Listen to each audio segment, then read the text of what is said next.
Bonjour, bonsoir, c'est Nina Kazad. Bienvenue sur notre plateau Twins BN, soit toi, soit réel. J'espère que vous allez tous bien. Moi, de mon côté, je me porte très bien. Je ne suis pas seule, je suis avec ma sœur jumelle. Bonjour, bonsoir à tout le monde. C'est Betty Yengo. Toujours un plaisir de pouvoir se retrouver sur ce plateau et de pouvoir également être en contact avec nos téléspectateurs. En tout cas, vraiment un grand plaisir. Nous allons bien. Tu vas bien? Non, je vais bien. Et toi alors? Ça va. Je vais bien aussi. Ça, c'est une bonne chose. C'est bien d'être bien, de bien se porter, de prendre soin de soi. Oui. C'est ça, en fait. Tant qu'on vit, tant que le souffle de vie, il y a espoir. Oui. Comme vous le savez, Twins BN a toujours le privilège de travailler durement sur nos invités. Oui. Et comme notre slogan le dit, soit toi, soit réel, nous prenons le temps de sélectionner pour rapporter des personnes très ordinaires, mais qui font des histoires très extraordinaires. Si ça se dit, je ne sais pas trop, mais c'est ça en fait. Oui. Sans plus tarder, nous avons eu le privilège, l'honneur de recevoir une très grande dame, que nous appelons notre grande sœur aussi, n'est rien d'autre que Madame Patricia Mayaka. Patricia, bienvenue sur notre plateau Twins BN. Merci beaucoup. Comment tu vas sinon? Je vais très très bien et je suis surtout ravie de pouvoir vous revoir et surtout être une invitée de marque à votre émission que j'ai toujours pris plaisir de voir en fait. Ah oui, c'est gentil. Merci beaucoup en tout cas. Et nous sommes très honorés. Hein? Parce que, vous savez, quand on demande l'invitation, on demande à nos invités de venir, il y a certains qui disent non parce que ce n'est pas qu'ils ne veulent pas venir, mais ils sont pris. Le temps. Mais je vois le sacrifice, la disponibilité. La disponibilité. Et ça nous touche, ça nous va droit au cœur et nous te disons pleinement merci. Merci Patricia. Je vous en prie, je vous en prie. Sans plus tarder, on va nous inviter nous-mêmes de même, bien qu'on se connaît, mais nos invités nos invités téléspectateurs aimeraient savoir qui est Patricia Mayaka. D'accord. Alors, Patricia Mayaka est tout simplement une Congolaise de père et de mère. Je suis femme entrepreneur. Je suis traductrice et interprète de formation. Je suis coach, formatrice et éducatrice pour l'autonomisation de la jeune femme congolaise. Donc, en gros, c'est ça.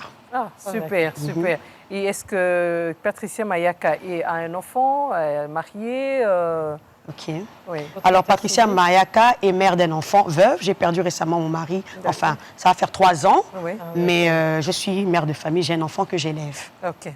Super, super.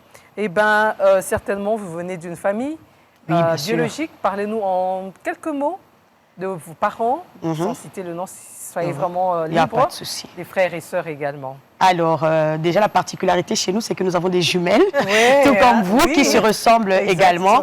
Mais c'est vrai qu'elles ne s'habillent plus de la même manière, puisqu'elles sont dans les deux extrémités du globe. Mais je suis issue d'une famille nombreuse, 9. J'ai 4 grands et 4 petits. Je suis juste au milieu, et issue d'une famille dont le père était professeur émérite, docteur en philosophie et lettres, et en langue, donc linguistique générale. Et c'est un tout petit peu de lui. Il y a eu les gènes dans mon sang qui font qu'aujourd'hui, je devienne formatrice aussi pour les jeunes femmes, quoi. Voilà. Et maman est toujours là? Maman est toujours en vie, oui. Elle est entourée de ses enfants, bien sûr. Elle va bien. Ses petits-fils, elle en a tout plein. Plus d'une vingtaine. Ah, c'est vrai? Ah, mais oui, mais si vous comptez tous les 9 enfants, voilà, il y en a 2, il y en a 3, il y en a 1, il y en a 4. Voilà, quoi. Et elle est heureuse comme ça. Ça, c'est bien. Que Dieu la garde, en tout cas. Vraiment. Que Dieu la garde pendant longtemps. J'aimerais juste savoir comment Patricia a grandi. Parle-nous un peu de ton enfance, de ton rêve d'enfance. Est-ce que parmi tes rêves, tu as pu atteindre ces rêves ou ça a été bloqué quelque part? Alors, parlons des rêves d'enfance, pas trop, mais des rêves de jeunesse. Parce qu'en grandissant, on voit comment ça se passe dans le pays. On se dit, ce domaine me révolte. J'aimerais voir des femmes cultivées, des femmes formées, des femmes bien éduquées, parce que vous savez qu'à l'époque, être enfant de professeur d'université, c'était une éducation hors pair. On vous fouettait même, excusez-moi de le dire à la télévision, c'était genre on tirait les oreilles. C'est plus comme ici, comme les enfants de cette génération où bon, tu fais une petite tarte. Voilà, nous à l'époque, c'était tu vas au coin, tu es puni, tu ne manges pas, tu portes même la brique. On avait ce genre de punition. Avec les grands-mères, les grands-pères, voyez-vous, il y avait des tantes des fois qui venaient à la maison qui voient paf, vous tapez sur la tête. Mais on a eu cette éducation-là. Et je veux dire que, bon, c'est vrai que l'éducation dépend d'une culture à une autre, mais celle-là, elle a quand même réussi. Parce qu'à l'époque, quand vous voyez les enfants d'une certaine génération, notre génération, vous allez voir que l'éducation, elle est différente de la génération actuelle. Et donc, rêve d'enfant, pas trop, mais c'est en étant jeune que je voyais certaines choses, je me disais, j'aimerais pas voir des femmes traîner dans les rues. J'aimerais voir des femmes cultivées. J'aimerais leur apprendre des histoires. J'aimerais aller créer un centre de formation. Et ce sont des choses que j'écrivais. Une fois, oui. J'écris beaucoup. Je suis professeur la fille. Je ne vais pas dire écrivaine, mais en secret, je le suis. J'ai toujours incarné. Je me rappelle même pendant les anniversaires, je disais toujours à mes frères et sœurs, je n'ai pas besoin que m'offrent quelque chose. Incarner un stylo ou un crayon. Et eux, ils rigolaient. Oui. Depuis des années, je leur dis toujours stylo, carnet ou crayon. Parce qu'ils savent que, parce qu'ils savent que j'écris beaucoup. Ne m'emmenez pas des montres, des vêtements, un stylo, un carnet. Et ça, c'est, voilà. Et je me rappelle qu'il y avait, j'avais 2 de mes frères qui travaillaient dans des banques. Et chaque début d'année, c'est agenda. Et c'est ce qu'ils m'offraient, en fait. Et donc, j'ai eu ce rêve de voir la jeune fille éduquée, formée, devenir autonome financièrement, pouvoir aller faire certains métiers, créer même aussi certaines choses. Et vraiment, par la grâce de Dieu, j'y suis arrivée parce que ça va faire plus de 8 ans que j'ai créé mon centre de formation qui s'appelle Océane Agency DRC, qui prône la citoyenneté par le travail. Pourquoi je le dis? Parce que tout patriote, tout citoyen devrait mettre ses dons et ses talents au service de la société. Et je me dis, moi, j'ai ça, j'ai ce petit quelque chose en moi, je le transmets. On transmet le savoir, on transmet la passion et on dit à ces femmes-là, écoutez, vous êtes capables de pouvoir le faire. Et les 2 paliers, c'est que nous travaillons le fond et la forme. Le fond, c'est d'abord, on vous aide à pouvoir retrouver votre estime de soi. Avec les femmes que tu travailles. Les hommes, en fait, le centre est ouvert à tout le monde. Mais les hommes fuient. J'ai eu quand même quelques jeunes hommes qui sont venus, mais après, il y a Kakabassi et tout. Ils s'en vont. Mais ça me fait plaisir de, bon, voilà, parce que déjà au départ, c'était les femmes. Peut-être que le Seigneur s'est dit, voilà, ça reste comme ça, voilà, il ne faut pas t'éparpiller. C'était déjà ton rêve au début. C'était déjà mon rêve au début. Et donc, j'ai eu à former de 2015 à ce jour plus de 900 femmes. Il y a plusieurs, il y a plusieurs qui sont devenues autonomes. J'en ai accompagné plusieurs dans le mariage. Comme on dit, j'ai accompagné, j'ai accompagné les filles dans le mariage. J'ai fait sortir des décoratrices, des organisatrices d'événements. Mais avant, j'aimerais... là, tu nous donnes déjà les détails. Comme tu as parlé, tu as voulu aider. C'est pour ça que tu as créé, en fait, Océane Agency. Océana. Ça vient d'où le nom Océana? En fait, Océane, j'aimerais bien savoir. Océane, c'est toute une histoire. Océane, c'est le nom de ma fille qui, malheureusement, j'ai jamais eu, ma fille biologique. Je me disais, si Dieu me bénit avec une fille, elle s'appellera Océane. Bon, finalement, Océane n'est pas venue, donc je prends l'entreprise, je dis, tu es ma fille. Voilà, c'est Océane. Ah oui. C'est vrai. Oui. C'est ça l'histoire. Et donc, j'ai créé Océane. Mais il y a le caractère spirituel dans cette affaire-là. D'accord. Parce que, je me rends compte que l'océan réunit les peuples, réunit les continents, les pays, tout ce que vous voulez. Et Océane Agency attire aussi des étrangers ou des étrangères. J'ai eu une dame qui est venue des îles Comores suivre la formation chez nous. Océane Agency l'avait logée, on l'a aidée pour le logement, l'hébergement. Et elle travaille au salon VIP de l'aéroport international des îles Comores. J'ai eu une Camerounaise qui est venue. J'ai eu dernièrement, il y a 3 semaines, une Malgache qui est venue suivre la formation. Et petit à petit, je me dis, mais c'est vrai en fait. Donc c'est un caractère spirituel. Vraiment, le Seigneur prend, comme je ramènerai tes fils et tes filles. Voilà, c'est exactement ça. Et comme pour l'agence, comment ça se fait? Tu recrutes les jeunes filles, c'est tout le monde qui est permis de venir. Comment ça se passe, en fait, les recrutements? Non, je ne recrute pas. En fait, je lance des formations. Je dis par exemple, pas sur les réseaux sociaux, je dis par exemple, de tel jour, de telle date à telle date, il y a telle formation, je lance accueil et hospitalité. Pourquoi je martèle sur l'accueil? pourquoi je forme des hôtesses d'accueil, c'est parce que l'accueil à Kinshasa n'est plus au top. Pas du tout. Vous allez dans les banques, on vous regarde à peine, c'est comme si vous sortez d'une planète. Les guichetières qui sont là, elles doivent avoir les notions de l'accueil. Le customer service n'est plus... Non, il y a un problème profond. Vous allez dans les ministères, on ne vous reçoit pas bien, ces gens, on ne te connaît pas, ils jouent au solitaire, on vous regarde à peine, au lingini, ce genre de questions. Moi, ça me froisse, je me dis, mais c'est pas possible. Et quand tu regardes, des fois, c'est une belle femme, tu dis, mais qu'est-ce qu'elle a dans sa tête? Tu vois, juste avant que tu puisses continuer, c'est l'aspect où, je pense, si je peux parler de Congolais, parce que je suis congolaise, c'est l'aspect où on néglige le plus. Exactement. L'accueil. Et le protocole, la façon dont tu reçois une personne, c'est ce qui marque, au fait. Voilà. Mais si je peux parler des églises, tu peux aller dans une église, la personne ne te sourit pas, la personne ne te parle pas, et même le message qui peut être très bien prêché, mais à cause de l'accueil qui a été fait à la porte, tu étais frustré. Elle m'a mal regardé, et automatiquement, ça coupe. Ça blesse, ça frustre. Et je leur dis souvent, sans pour autant vous couper, je leur dis toujours, du moins pour ceux qui suivent les formations, les protocoles d'église, le personnel d'accueil d'église, je leur dis, avant qu'un fidèle n'entre dans la présence de Dieu, c'est d'abord vous qui rencontrez. Exactement. Et si vous les recevez très mal, vous avez gâché leur culte. Donc vous devez faire très attention. L'accueil doit être... Il faut l'apprendre, c'est délicat en fait. Non, vous allez voir, non, mais elle a qui bien elle c'est pas bien habillée. On s'en fout qu'elle soit bien habillée ou pas. C'est le Saint-Esprit qui change. Donc, vous recevez là, donnez-lui une place de choix normale, et puis voilà, le reste, c'est pas votre problème. Peut-être que la personne ce matin voulait se suicider, mais rien que par votre sourire, l'accueil, oh, madame, soyez la bienvenue, monsieur, prenez place. Il faut se dire, ah, il y a encore de l'espoir.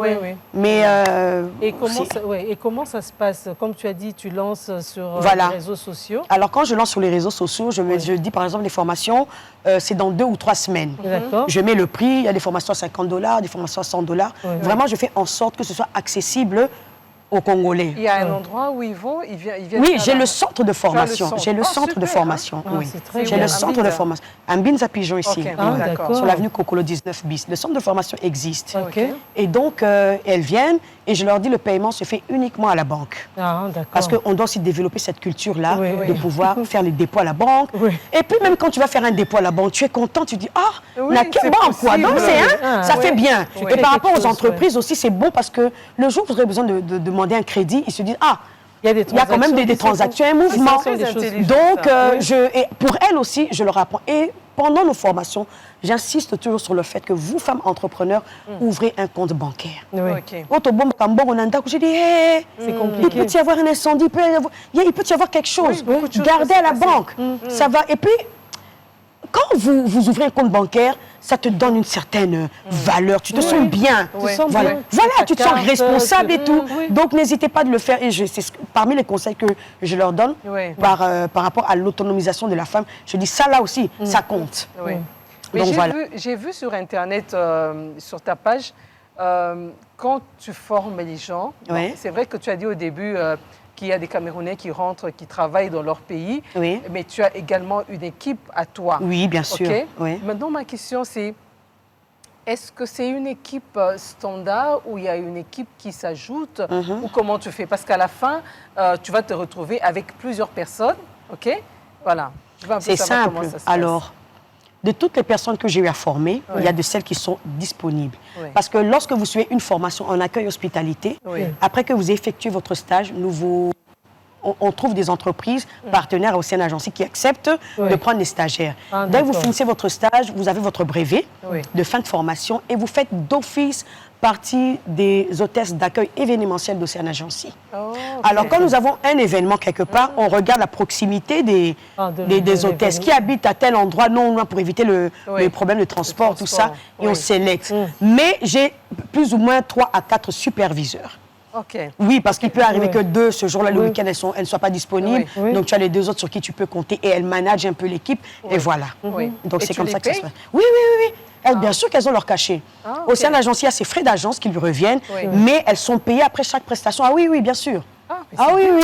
Et ça les aide justement à pouvoir sortir de la précarité. Elles peuvent s'acheter, au lieu d'aller faire le trottoir, elles peuvent s'acheter une petite lotion, des petites histoires de première nécessité dont ont besoin les jeunes filles, les jeunes femmes plutôt comme elles, quoi. Donc, quelque part, nous les aidons aussi. Et puis voilà. Il y a une catégorie de l'âge où Alors, déjà, pour suivre la formation, je dis, j'ai même eu des filles de 15 ans, hein, qui n'ont pas pu pousser leurs études loin, mais elles viennent apprendre un métier, elles veulent se rendre utiles, elles viennent apprendre la pâtisserie. Et puis, il y a toujours un responsable qui m'appelle, madame, est-ce que vous pouvez accepter tel ou tel? Et surtout pendant les vacances, les bonnes écoles, là, les écoles privées, vous avez les parents qui vous appellent, vous n'avez pas une formation de vacances et tout pour les enfants? Je dis, si je peux organiser, et des fois, vous voyez 3, 4, 5, 6 enfants comme ça qu'on vous envoie, et puis vous les formez, ils s'amusent bien. C'est vraiment des travaux ludiques et d'apprentissage. Et ça, c'est juste incroyable, quoi. Voilà. Tu es vraiment à féliciter, tu es Merci courageuse. beaucoup. Tu as le temps pour ça. Ah oui, Les formations, c'est toi-même qui les donnes ou c'est quelqu'un d'autre? Au départ, c'est moi qui donnais toutes les formations. Accueil, décoration, organisation événementielle et tout. Ensuite, j'ai pris ma sœur, Natacha, qui, elle aussi, adore la cuisine. Je lui ai dit, bon, allez, tu suis la formation. Elle a suivi la formation. Maintenant, elle m'aide pour la cuisine. Et quand il y a des gens qui ont besoin de savoir comment ça se passe par rapport au service traiteur, donc elle, vraiment, la charge de la cuisine, hop, c'est à elle que j'ai laissé. Pour l'accueil et l'hospitalité, j'ai 2 autres dames qui ont suivi la formation, mais qui, des fois, je dis, allez, Madame Tini, donne un peu cours, j'observe. Et elle aime ça. Quand je suis fatiguée, épuisée, je lui dis, parce qu'elle me dit, oui, mais les premiers instants, la confiance en soi et l'estime de soi, c'est moi qui le donne, qui donne cette partie-là. Parce que je me dis, moi, je suis passée par là, je sais comment recouvrir la confiance en soi et l'estime. Alors, je préfère injecter ce cours-là au début. Et après, je peux demander à la supervision, l'assistante, de pouvoir le faire, pas de souci. Pour la décoration, idem. Je prends la première partie et après, j'ai notre assistante. Mais toutes ces personnes-là ont suivi au préalable la formation chez nous. Ah oui, je ne prends pas de gens de... Non. OK. C'est très bien. Mais vos détails seront bien affichés. Oui, bien sûr. Et pour ton introduction, tu as parlé Tu as perdu ton mari récemment. Oui. Comment tu es veuve, si je peux le dire. Jeune. Comment ça se passe dans la société? Ouf, pour elle-même d'abord et ensuite pour la société. Hein? Oui, pour moi-même, il faut dire que ça n'a pas été facile. Parce qu'après tout ce qui est matanga, la première fois que vous sortez dans le quartier, vous avez l'impression que tout le monde vous regarde. Oui, c'est ça aussi. Ils vous regardent d'un mauvais œil, ou ils sont curieux. Tu ne sais pas très bien détecter qu'est-ce qu'ils me veulent. Pourquoi ils sont surpris, ils cherchent à voir... Comment tu t'affiches, comment tu... Voilà, mais ils n'osent pas le dire. Et par rapport à nous-mêmes, tu as ce sentiment d'échec. Il est parti très... Ah oui, il est parti très tôt. Qu'est-ce que les gens vont dire? Ah, mon mari... Vous voyez un peu? Et ça déstabilise à un point. Ah bon? Surtout que moi, j'ai fait 18 ans de mariage, de vie commune. Ça n'a pas été facile à tel point que j'ai même fait une dépression post-traumatique. Parce que mon mari, c'était mon ami. Pour certains couples, alors que, je vais vous dire quelque chose, je suis en train d'écrire un livre qui s'appelle justement « Jeune mais veuve en Christ ». Et là, c'est en cours de téléchargement. Là, je mettrai tous les détails. Les gens qui voudront se procurer ce livre, voilà.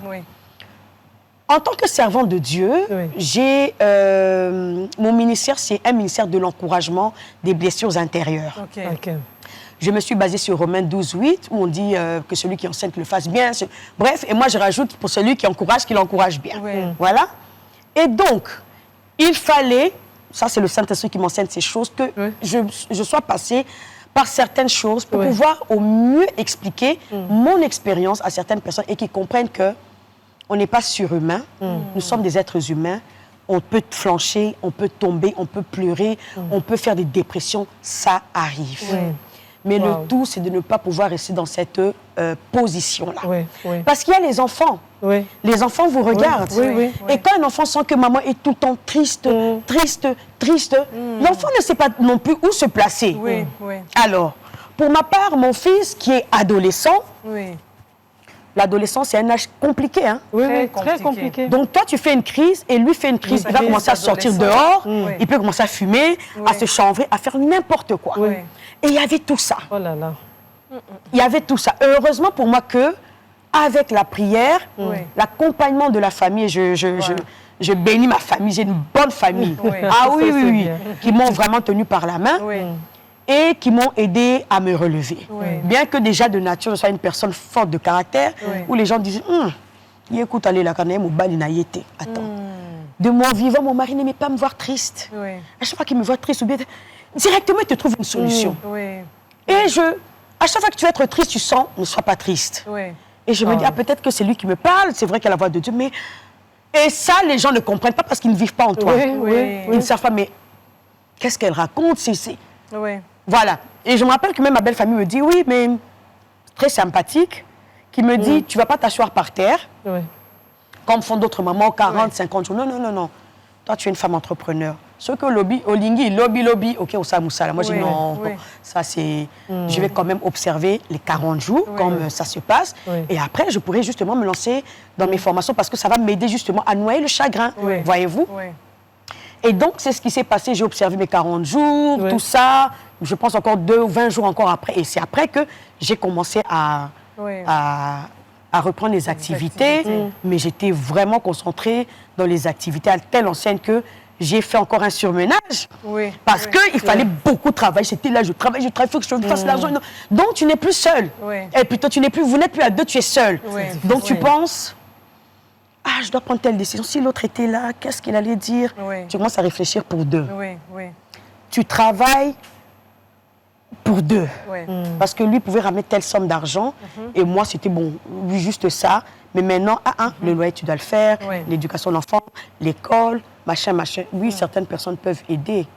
Mais tu ne vas pas compter sur elles. Pas toujours. Et nous, l'éducation qu'on a reçue, c'est tu devais aller toquer chez les gens. Oh non, même pas ça, on n'a pas mangé. Tu te bats, toi. Tu te bats. Il y a cette dignité-là. Ce n'est pas là de l'arrogance, mais il y a cette dignité-là. Je me dis non. Et ça, je bénis le Seigneur parce que en cette période-là, j'avais aussi des serviteurs de Dieu qui étaient proches de moi, qui m'ont tenu par la main avec leurs épouses. Et ça m'a beaucoup aidé quand même. L'amour de la famille, de ces gens-là, de mon fils qui me regardait. Il fallait être forte. Des fois, je suis dans mon cas, je dis, maman, tu pleures? Je dis, non, je ne pleure pas. Il sort. Tu vois, de temps en temps, il t'épie un peu pour voir. Je dis, tu me regardes? Je dis, je ne pleure pas. D'accord. Je sais que tu pleures. J'ai dit, mais non, je ne pleure pas. Donc, il fallait puiser au fond de moi cette force-là, qui n'a pas été facile, pour pouvoir rester et tenir debout. Et la prière, la grâce de Dieu ont fait que, voilà. Et au fait, tu sais, pas de ça, quand je t'entends comme ça me fait plaisir. Hein? OK. Oui, ça me fait beaucoup plaisir. Et généralement, les gens trouvent des excuses.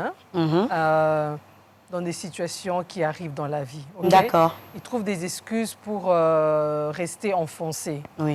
Moi, j'ai toujours dit, chaque situation qui arrive dans ta vie, il n'y a que toi-même qui peux te relever. Exactement. Avec la grâce de Dieu. Mais oui. Dieu est toujours là. Mais si toi, en tant qu'individu, tu ne sais pas, tu as dit puiser cette force en toi et te relever, personne... Il faut le vouloir, en fait. Il faut le vouloir. Parce que quand tu n'as plus envie de rien du tout, tu te laisses aller. C'est comme ça que... Cette vision, j'ai fait une vision la nuit d'avant-hier, mais je ne peux pas malheureusement pas en parler sur le plateau. Mais là, le Seigneur m'a fait comprendre une chose. C'est que vous allez voir plusieurs veuves après rejoindre leur mari. Parce que il est de ces visions-là où ton mari... Tu pleures tellement qu'après, il te dit, bon, viens, rejoins-moi, et tu vas de l'autre côté. Et vous allez voir quelques temps après, moi, si un Kenda qui quand même, mon bal a un coup, il y a 2 jours, 3 jours après, toi, c'est ça. Il faut faire très attention. Et il faut faire très attention à ça. Et ça sera un autre détail, un autre élément que je vais rajouter à mon livre, parce que j'ai cette vision. Il y a 3-4 jours, j'en parle même à mon fils, tout ça. Dans cette vision, je vois mon mari, il a bien, il rigole, il a rajeuni, il est tout beau. Et maintenant, moi, quand je veux aller vers lui, il y a toujours une autre personne qui vient, on dirait qu'on était dans une fête, quelque chose comme ça. Et quand je veux dire, mais viens d'abord, toi aussi, on discute, non? Dans ce rêve, tu sais que, mais en fait, il est déjà parti. Mais pourquoi je le demande? Et puis, quand tu veux te mettre avec lui, on a dressé une longue table avec des chaises. Et là, on nous dit dans cet événement, non, toi, tu ne peux pas te mettre à côté. Toi, tu vas te mettre en face. Donc, lui, de l'autre côté, la table, toi aussi de l'autre côté. Comme ça, vous pouvez parler. Pouf, je me réveille. Je dis, Seigneur, c'est quoi ça? Il dit, mais tu n'as toujours pas compris que... Il est de l'autre côté, tu es de l'autre côté. Mais ça doit être difficile, hein? Il est de l'autre côté, tu es de... Qu'est-ce que tu veux? Et pour un chrétien, il doit quand même demander pardon au Seigneur. Je dis, Seigneur, pardonne-moi. Parce que, quelque part, même quand tu es en train de... Tu pries, mais tu pleure encore. Oui. Et le Seigneur ne peut pas te bénir tant que tu pleures. Vraiment, non, Dieu n'aime pas ça. Je pense qu'il y a pleurer et pleurer. Oui, il y a pleurer. Pleurer, c'est il y a pleurer avec regret. Voilà. Mais hein, tu vois, tu murmures. Ça, c'est en fait ces genres de pleurs que Dieu n'aime pas. Il y a pleurer parce que le cœur fait mal. Le cœur fait mal. Ça me tout, la personne n'est plus là. Voilà. Exact. Et c'est ça qui... Exactement. C'est vraiment les deux sortes de pleurs. Mais on est là, on tient bon. La vie continue. Et comme je dois challenger les femmes, je suis là aussi pour les encourager, surtout les filles. Des fois, on dit ça, je n'arrive pas. J'ai dit, est-ce que vous êtes même passé par ce dont moi je suis passée? Vous commencez à vous plaindre comme ça. Et quand je dis ça, oh d'accord, madame, ça va. Je dis, mais enfin. Moi, j'ai rompu avec mon petit ami. J'ai dit, et puis, une petite amie, tu t'es mariée avec... Oh non. Oh, il a déjà vu notre... J'ai dit, et après? J'ai dit, ça sont des... Donc, en fait, j'ai dit, il faut avoir de la hauteur. J'ai dit, ça, c'est rien. Par rapport à la perte de quelqu'un, j'ai dit, ça, c'est rien. Vous passez votre temps à blaguer. Il y a l'essentiel. Et le plus... Ça, c'est rien. Puis quand je leur dis ça, je dis, ah bien, d'accord, madame, on comprend. Juste en t'écoutant, tu as mentionné le soutien de la famille, le soutien de l'Église. Oui. Mais il y a certaines dames qui ne reçoivent pas ça, tu sais. Oui, j'en suis consciente. Vraiment, il n'y a pas plus tard que le mois dernier, je te coupe, excuse-moi. Non, vas-y, le mois dernier, il y a une dame qui voit mes photos sur... Non, c'était le jour de mon anniversaire, justement le 2 janvier. Mes hôtesses postent mes photos, tout ça, joyeux anniversaire, maman Patricia et tout. Et il y a une dame, épouse d'un pasteur, dont le pasteur était décédé récemment en janvier, qui pose la question à ma fille. Comment elle fait? Elle est tout le temps rayonnante. Elle fait comment? Ça, c'est madame Patricia, la fille qui dit oui. Mais comment elle fait? Alors, ma fille m'écrit, me dit, moi, Patricia, vraiment, elle a perdu son mari récemment. Est-ce que tu peux pas l'appeler, parler avec elle? Parce qu'il y a le combat de la belle famille. Oui, il y a beaucoup de réalités. Beaucoup de choses qui rentrent en ligne de compte. Et je vous informe que à partir du mois prochain, je lancerai aussi une émission comme ce que vous êtes en train de faire. Super. Pour les veuves, elles ont besoin de pouvoir s'exprimer. Bravo. Les veuves, les orphelins, il y a le veuvage face à l'héritage. Quand vous devez aller prendre l'argent qui est sur le compte du mari, comment on doit faire la répartition de l'argent. Il faut qu'un avocat soit là pour expliquer un peu. Exactement. Il y a le veuvage et avec la thérapie, les psys. Les gens ont l'impression qu'ici, quand tu vas voir un psy, donc non, ils sont là pour nous. Moi, j'ai vu un psy, hein, parce que moi, j'avais un problème de sommeil. Oui, c'est là même. Donc tu dors, moindre bruit. Je ne sais même pas si, je peux même vous dire que même le bruit des pas de fourmis, je les entendais. Ah là, c'est grave. Pouf, je te réveille. Et quand papa est décédé, maman a eu la même chose. Et moi, je souris, je dis, ah, je suis passée par là. Donc, du coup, je disais, parce qu'à un moment donné, elle était venue chez moi, je dis à Sydney, tout au long du couloir, je ne veux pas de bruit. Parce que telle qu'elle est là, elle a besoin de se reposer. Si elle entend moindre bruit, à cause de tout cas. Et ça, c'est pas bon par rapport à son âge, tu vois. Il peut y avoir des crises. J'ai dit, non. Donc, même moi, quand je rentrais dans la chambre, et pointe des pieds, tu vois, elle te regarde. Je dis, mais c'est je suis passée par là. Je suis vraiment passée par là. Et quand papa est décédé, les autres n'arrivaient pas. Comment on va dire? Moi, je vais le faire. Je suis passée par là, je vais le faire. Je lui annoncerai que papa est parti, tout ça. Parce que je sais ce que c'est. Je sais. Je suis passée par là récemment. Maman, je vais te le dire. Les autres, tu vas le faire? Je dis, oui, je vais le faire. Non, mais alors là, Patricia, en tout cas... j'espère qu'on va être branchés certainement pour l'émission que tu vas lancer. Oui, absolument. C'est bien, parce que les Blancs, généralement, prennent leur histoire et deviennent des coachs, deviennent... bien sûr. Et ce que tu vas faire, ça sera quelque chose de très bien. Elles en ont besoin. Pour conduire les femmes... Oh, que Dieu te bénisse pour ça. Amen. Que Dieu te bénisse. Non, c'est vrai, c'est l'aspect, le peuple... L'homme noir, l'homme africain ne tient pas compte de ça. Il ne tient pas compte. Mais pourtant, parce qu'il y a ça, il y a la veuve face à l'église. Oui, surtout ça. Généralement, il y a des églises qui n'accompagnent. J'ai eu ce témoignage, il y a des églises qui n'accompagnent pas. Oui, il y en a du plusieurs. tout. Donc après, et puis les femmes restent comme ça, ils oublient. Surtout un coup de fil pour savoir, est-ce que les enfants ont mangé? Surtout est-ce que rien. Surtout ça. Ils ne savent pas combien un coup de fil peut faire du... Moi, je suis passée par là. Vous ne pouvez pas savoir combien un coup de fil... Ah, ça, j'ai juste pensé à toi, tu vas bien, sois forte, on est avec toi. Tu dis, quand même, ça fait du bien. Mais on oublie souvent, après les Mais cette femme de pasteur qui dit à ma fille, mais comment elle a fait? Je dis, moi, je me dis, oh, épouse de pasteur. Oui. C'est encore marginalisée par la belle famille. Oui. On l'a traitée de sorcière. Oui. Genre, si notre frère est décédé, c'est grâce à toi. Il y a cet aspect-là que je parlerai aussi dans l'émission. Oui.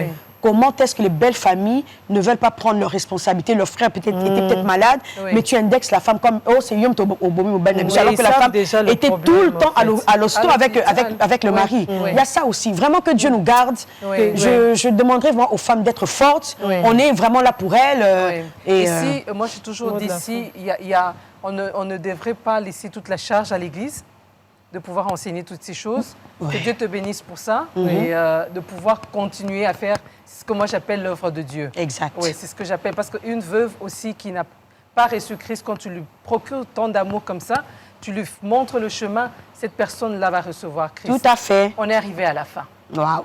Un mot de la fin, maman Patricia. Voilà, en tout cas, ça a été un réel plaisir pour moi que de participer à cette émission. Oui. Donc, j'espère que mon parcours va pouvoir booster certaines femmes, encourager aussi certaines femmes. Si vous avez besoin de conseils, vous avez besoin de beaucoup d'amour, de détails, de conseils, je suis là, je suis là. Les détails, vous les verrez au bas de la vidéo, au numéro de contact. Et puis voilà, que Dieu vous bénisse, tenez bon. Et les jumelles, merci à vous. Merci beaucoup. Et à nos téléspectateurs, j'espère que vous avez reçu quelque chose, les détails de Maman Patricia, de l'agence, tout ce que vous voulez connaître sur ce qu'elle a parlé, je vous demanderai vraiment de la contacter. Je la connais, ça fait autant d'années. C'est une personne de confiance. Et Nina Kazad vous dit au revoir et que Dieu vous bénisse. Merci, merci. Au revoir à tout le monde. Que Dieu vous bénisse aussi.